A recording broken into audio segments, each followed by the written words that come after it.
欢迎各位小老板来到大坑评测。今天我们一口气开箱2台笔记本，魔霸7 Plus 横屏魔霸新锐的视频。两款笔记本的显卡都是40608G，最大的区别就在于 CPU 上。那么闲话少说，我们一起往下看。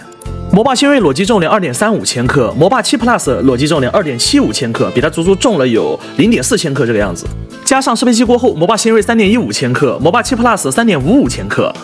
两款笔记本的适配器给的都是280瓦。魔霸7 Plus 的这个 A 面这个灯的话是会发光的，然后这个新锐是不能发光，但它这个灯好像只有一种颜色，变不了其他颜色。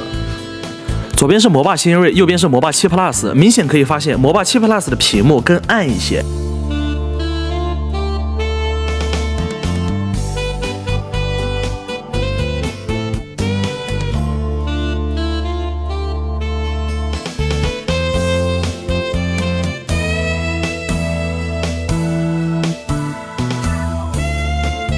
魔霸新锐屏幕长35厘米，魔霸7 Plus 屏幕长40厘米，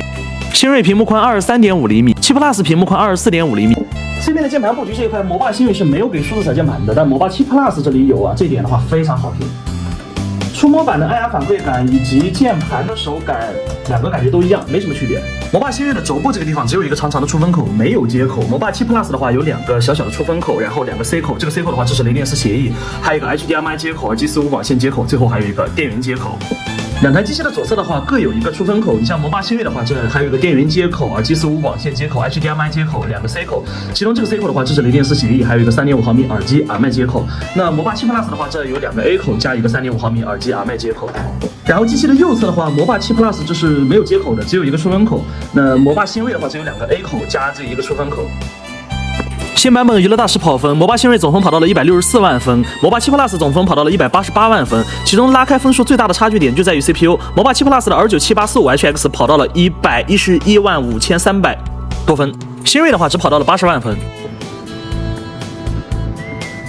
R20 已经跑完了，魔霸新锐的 i7-13650HX CPU 单核跑到了719分，多核跑到了7963分。魔霸7 Plus 的 R97845HX CPU 单核跑分跑到了714分，多核跑到了10291分。单核性能差不多，多核性能的话 R97845HX 比 i7 的13650HX 高了足足有2000分这个样子。又跑了10轮 R23，魔霸新锐的 i7-13550HX 单核跑到了1850分，多核跑到了20660分。魔霸7 Plus 的 R9785HX 单核跑到了1824分，多核跑到了26381分。单核方面的性能还是差不多 ，R97845HX 的这个多核比这个 i7-13650HX 高了差不多有6000分。现在用剪映渲染导出2份相同规格的素材，两台机器均开启了独显渲染加速。相同的一份素材，魔霸新锐122秒渲染完成，魔霸7 Plus 126秒渲染完成，总共差了4秒。那虽然两款 CPU 的单核性能一样，但是像 Adobe 全家桶类型的这种软件，英特尔的差异核显在视频渲染加速方面是有驱动的一个加成的，视频的一个产出效率对比 AMD 会有天然的一个优势。因为 R97845HX 核显被砍成了610M， 核显加速效果就不如英特尔差异核显那么理想。但是因为 R97845HX 是12个纯大核心，没有英特尔的大小核优化问题，所以在跑工业类型的软件上 ，R97845HX 是肯定强于 i7 的13650HX 的。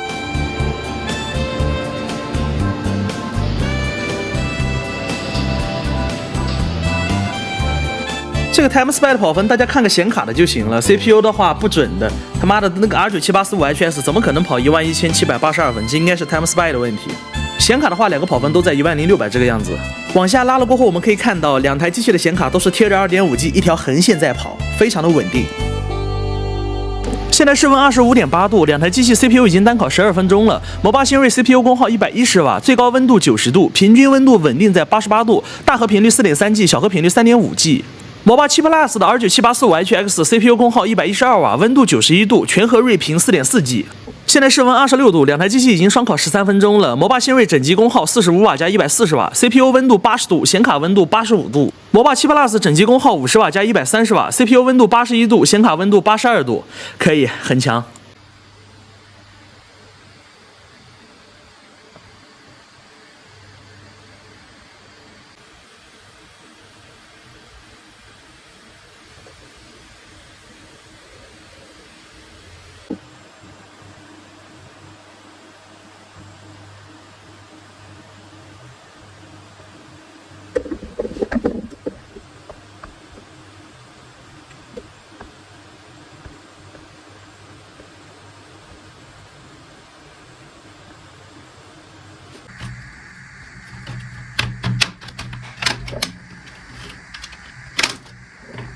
魔霸7 Plus 拆开的时候要小心哦，这里是有2根灯带连接着主板的。这个电池排线拔的时候，你看啊，这有2个，这个要先把这个金属片往后推一下，然后呢，掐着这2个边往上抬，哎，就这样子掉了啊，记住。然后这个灯带啊，我们要这样拔掉。你看它这上面有一个黑色的一个小按钮，这个按钮往下推，你看，哎，往下一推，线一拔，哎，等一下啊，哎，等一下啊，哎，好，拔出来了啊，就这样。好了，现在所有东西都已经拆完了，我们来看一下魔霸7 Plus。左右的话各2个分扇，1、2、3、4根热管，然后这是原厂的2根这个8G 的 DDR5 4800内存，这是原厂的硬盘。硬盘下面这个硬盘下面的话有那个网卡，2个叠在一起的，这是第2个硬盘预留位。然后我们再来看一下芯位，芯位的话，你看1、2、3个分扇，那这个是压显卡的，这个是压那个 CPU 的，这个是压南桥的。其实压南桥这个分扇呢，它更多的是给显卡的这个均热板的话去提供一个散热的帮助的。那这是原厂的硬盘。然后这是原厂的这个内存，然后这是原厂的第2个硬盘预留位。这个硬盘预留位下边我们撕开可以看到啊，然后网卡在这里，也就意味着你如果在第2个硬盘预留位上加硬盘的话，也会出现和网卡叠叠乐的问题。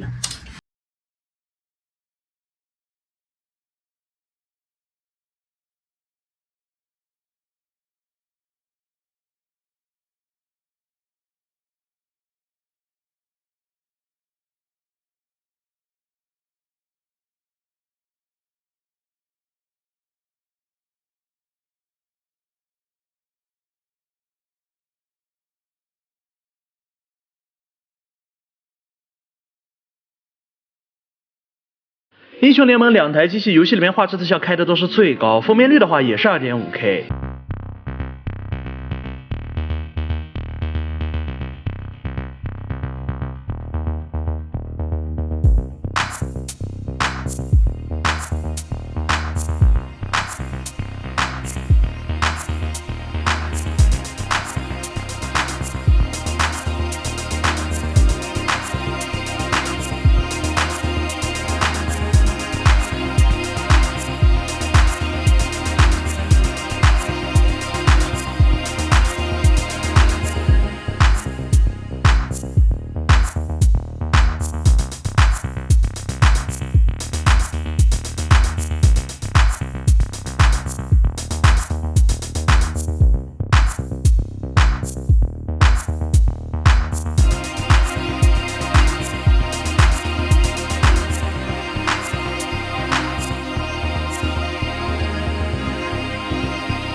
的暗影游戏里面的画质特效我开的都是最高，光线追踪也放在了超高模式上 ，DLSS 是质量模式，分辨率的话都是2560×1440。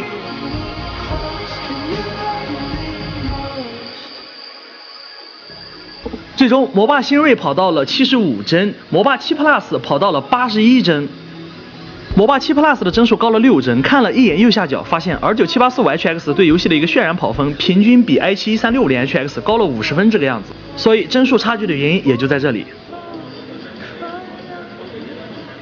最后，显卡杀手2077，游戏里面画质特效依然开的都是光线追踪超高 ，DLSS 3.0也开启了，放在了质量模式，分辨率的话，两台都是2560×1440。这个游戏的话，看的就是你的显卡了，谁的显卡性能越强，谁的帧数就会越高。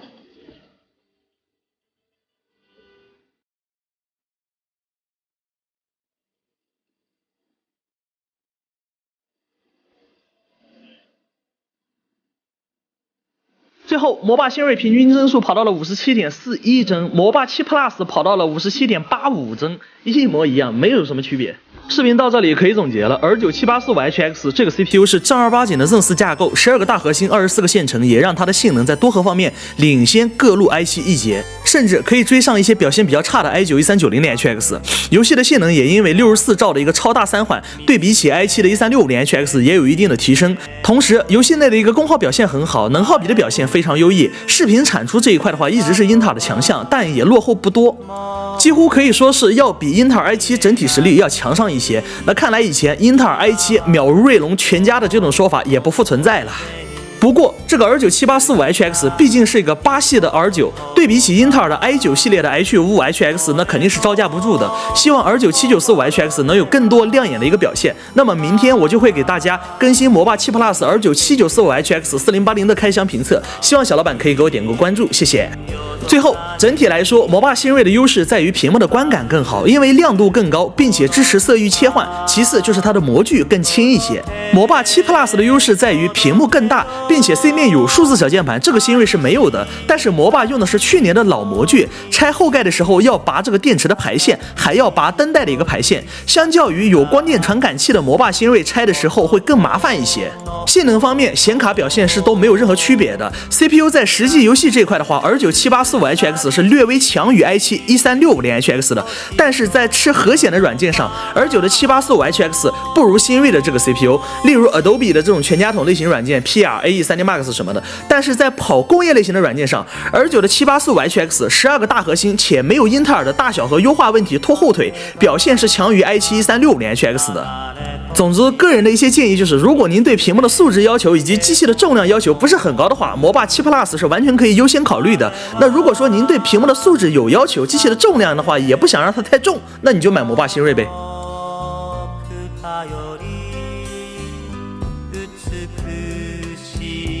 あの星は二度と